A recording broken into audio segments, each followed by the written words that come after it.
गुरुदेव भेद को जान गए हैं कि ये जीव क्या है, ये प्रकृति क्या है। वो जो बोले वही तुम मान लेना, क्योंकि तुम अपनी बुद्धि से जो जानोगे केवल प्रकृति को जानोगे। बुद्धि की रचना प्रकृति से हुई है और वो केवल प्रकृति को जानती बस। और गुरुदेव जीव को भी जानते हैं और प्रकृति को भी जानते हैं। तो क्या करें? अपने मन की मत चलाओ, अपनी बुद्धि की बात मत मानो, गुरुदेव की बात मानो। क्यों? क्योंकि गुरुदेव तो जीवत्व से हटाकर भव सिंधु से पार करके प्रेम सिंधु में डुबोने की चेष्टा कर रहे हैं, और हम अपनी बुद्धि लगाएंगे तो फिसल करके माया के ऐसे गड्ढे में पहुंच जाएंगे जहां से निकलना कठिन है। गुरुदेव क्या करते हैं? अपने बंदे की दृष्टि को घुमा देते हैं। कैसे घुमा देते हैं? तुम्हारा कोई नहीं, ये संसार स्वप्नवत है, बिल्कुल असंग, बिल्कुल असंग। ये प्रलोभन इंद्रियों के भोगों का बिल्कुल मिथ्या है। एकदम सावधान, अंतर्दृष्टि में आ, बाहर दृष्टि बंद कर। बंदी की दृष्टि सब फेरी अंतर करें और घट का पाट गुरुदेव खोलें। कपट का पर्दा हटा दिया जो त्रिगुणात्मिका माया के द्वारा रचा था, और लाडली लाल का साक्षात्कार करा दिया। कहे कवि नर देख भव सिंधु में, गुरुदेव समान कोई ना ही तौले। गुरुदेव के समान अगर तराजू रख के देखा जाए तो कोई नहीं है अपना हितैषी। क्योंकि भव सिंधु में डुबोने वाले तो करोड़ों मिलेंगे, लेकिन भव सिंधु से पार करने वाले एकमात्र गुरुदेव है। अब गुरुदेव के पार करने की जो बात है कि गुरुदेव कैसे पार करते हैं, तो गुरुदेव के पास एक अजब जड़ी बूटी है और वो दे देते हैं। उस अजब जड़ी बूटी का खेल ये है कि उसको सूंघते ही माया नागिन मर जाती है। वो जड़ी, कबीर साहब कह रहे हैं, गुरु मोही दीन्ही अजब जड़ी, सोई जड़ी मोही प्यारी लगत है, ये अमृत रसन भरी, गुरु मोही दीन्ही अजब जड़ी।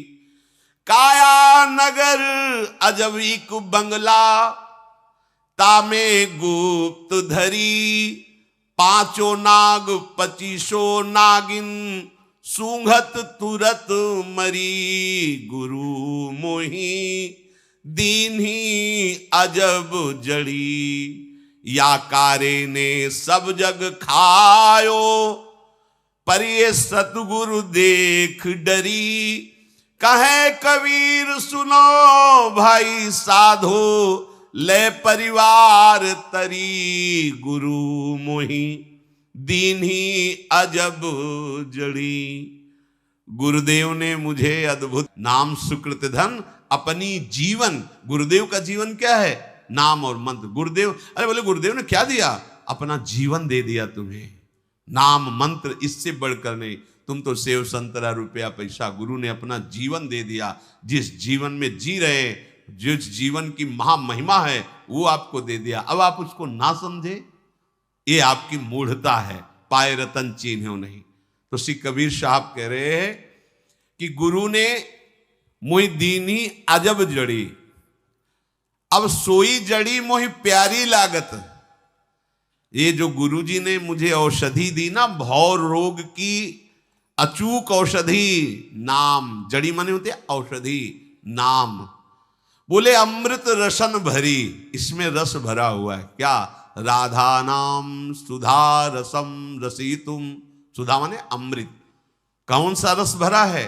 बोले अमृत रसन भरी। राधा नाम सुधा रसम रसितुम, जिह्वास्तु में व्यूहला। काया नगर अजब एक बंगला, तामे गुप्त धरी। ये जो बाहर से जड़ी दी है, अंदर रखी हुई सारी दिव्य वस्तुओं को ये खोल देगी। ये शरीर रूपी बंगला में हृदय रूपी एक महल, जो अंतःपुर, उसमें आपके सब कुछ रखा हुआ है। जैसे कंप्यूटर में सब कुछ है, अपने सामने रख दिया जाए तो कुछ चलाने ही नहीं आता तो क्या करे।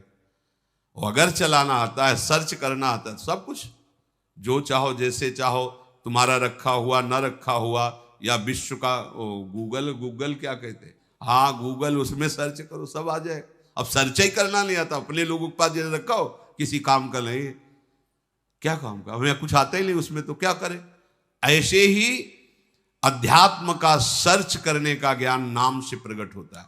यही सब निकलता चाहे ज्ञान विज्ञान सिद्धियान वो हृदय में निकुंज विहार सब प्रकट हो जाए। यही काया नगर अजबिक बंगला तामे गुप्त धरी, पांचों नाग पंच प्राण, 25 नागिन, 5 ज्ञानेन्द्रियां, पंच तन्मात्रा और पंच कर्मेंद्रियां और पंच महाभूत कितने हुए 20, अंतःकरण चतुष्टय 24 और अविद्या जो स्वरूप को जीवत्व में लाई 25। ये 25 नागिनियां सूंघते ही मर जाएंगी। कबीर साहब कह रहे 5 नाग 25 नागिन सूंघत तुरंत मरी। सूंघाओ इनको, राधा राधा राधा राधा राधा राधा। ये जो प्राण अभी पुष्ट है ना, तभी ये भोग मांग रहे हैं। इंद्रियां बलवती हैं, व्यथा प्रकट करके भोगों की तरफ ले जा रही हैं। ये बेहोश हो जाएगी, होश ही नहीं रहेगा। ब्रह्मादिक के भोग सब विषम लागत, ताई नारायण ब्रजचंद की लगन लगी ही जाए। नारायण हरिभजन में 5 अनुस्वाद, विषय भोग निद्रा हंसी जगत प्रीति बहुबात। 5 नाग 25 नागित सूंघत तुरत मरी, गुरु ने मोहि दीन ही अजब जड़ी। या कारे ने सब जग खायो, अज्ञान रूपी काल, कोई काल नहीं। अज्ञान ही वो मृत्यु है, अज्ञान ही वो काल है। सब संसार में अज्ञान अपना राज्य फैलाए हुए है।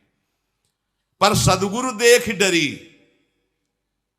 सदगुरु को देखकर अविद्या डर गई, यहां हमारा बल नहीं चलेगा। कहे कबीर सुनो भाई साधो, ऐ संत जनों सुनो, ले परिवार तरी। जो इस जड़ी के सहारे हो गया, कुल का कुल तर गया, परिवार का परिवार तर गया, बाहर और भीतर का भी परिवार। ये पंचभूत ब्रह्ममय हो गए, अंतःकरण भगवत स्वरूप हो गया, स्वभाव भगवत स्वरूप, स्थूल सूक्ष्म कारण सब ब्रह्ममय, सर्वम खलविदम ब्रह्म। लय परिवार तरी, 21 पीढ़ियां तर जाती हैं, गुरु निमोई दीन ही अजब जड़ी। इसलिए श्री भगवान कह रहे हैं अनन्यस चिंतयन्तो माम, तुम मेरा केवल अनन्य चिंतन करो। तो बोले विरक्त को तो बता दिया कि ऐसे आश्रित रहे, और गृहस्थ को क्या करना चाहिए। आपको जो संपत्ति मिली है, आपको जो परिवार मिला है, बिल्कुल अनजाना है। देख लीजिए, मां कहां से आई थी, कहां जाएगी, आपको कोई पता नहीं। बीच में केवल मिला हुआ है, माता पिता पत्नी भाई बंधु, ये सब बीच में मिले। मूल में और अंतिम परिणाम में, दोनों में परिचय तुम नहीं जानोगे।